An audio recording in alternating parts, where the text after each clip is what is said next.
আসসালামু আলাইকুম রহমতুল্লাহ। সম্মানিত ভাইরা, আশা করি সবাই আল্লাহ তালার মেহেরবানিতে ভালো আছেন। সৌদি আরবে যারা কর্মরত আছেন তাদের জন্য যাওয়াজাত সম্প্রতি এক্সিট ভিসার নিয়মে বড় পরিবর্তন এনেছে। অনেকেই সঠিকভাবে না জানার কারণে বিপদে পড়ছেন। আজকের ভিডিওতে সেই নতুন নিয়ম বিস্তারিত জানাবো ইনশাআল্লাহ। 2025 সালের জানুয়ারি থেকে এক্সিট ভিসা ইস্যু করার জন্য কর্মীর ইকামার মেয়াদ কমপক্ষে 30 দিন থাকতে হবে।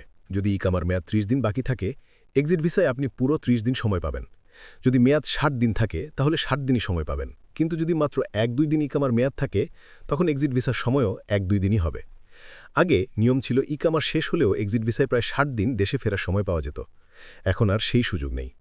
এক্সিট ভিসার নিয়মে স্পষ্ট বলা আছে ভিসা ইস্যু করার জন্য ইকামার মেয়াদ ন্যূনতম 30 দিন থাকতে হবে। কিন্তু বাস্তবে দেখা যাচ্ছে অনেক কফিল এক্সিট ভিসা লাগাচ্ছেন, অথচ সিস্টেমে দেখাচ্ছে 0 ডেজ, মানে এক্সিটের কোনো সময় থাকছে না।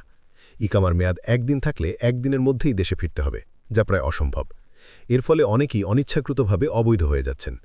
এক্ষেত্রে করণীয় হল এক্সিট ভিসার মেয়াদ কম দেখালে প্রথমে কফিলকে দিয়ে ইকামা নবায়ন করতে হবে। ইকামা নবায়ন করার পর এক্সিট ভিসা বাড়াতে গেলে 1000 রিয়াল জরিমানা পরিশোধ করতে হবে। এরপর এক্সিট ভিসার মেয়াদ পুনরায় বাড়িয়ে নিতে হবে।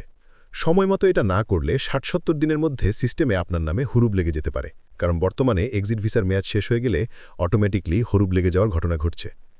এখন যেহেতু এক্সিট ভিসা ইস্যু করার জন্য কর্মীর ইকামার মেয়াদ কমপক্ষে 30 দিন থাকতে হবে, তাই এক্সিট ভিসা লাগানোর আগে অবশ্যই কফিলের সাথে নিশ্চিত হয়ে নিন যে আপনার ইকামায় অন্তত 30 দিন বাকি আছে।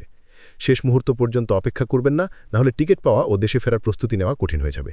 এই নতুন নিয়মে অনেক প্রবাসী বিভ্রান্ত হচ্ছেন, তাই সচেতন থাকুন, অপ্রস্তুত হবেন না। প্রিয় ভাইরা, আর কোনো কিছু জানার থাকলে আমাদেরকে কমেন্টে জানাবেন, ইনশাআল্লাহ উত্তর দেওয়ার চেষ্টা করব। চ্যানেলটি সাবস্ক্রাইব এবং ভিডিওটি শেয়ার করে দিবেন। ইনশাআল্লাহ নতুন কোনো তথ্য সমৃদ্ধ ভিডিও নিয়ে আবারও আপনাদের সামনে হাজির হব।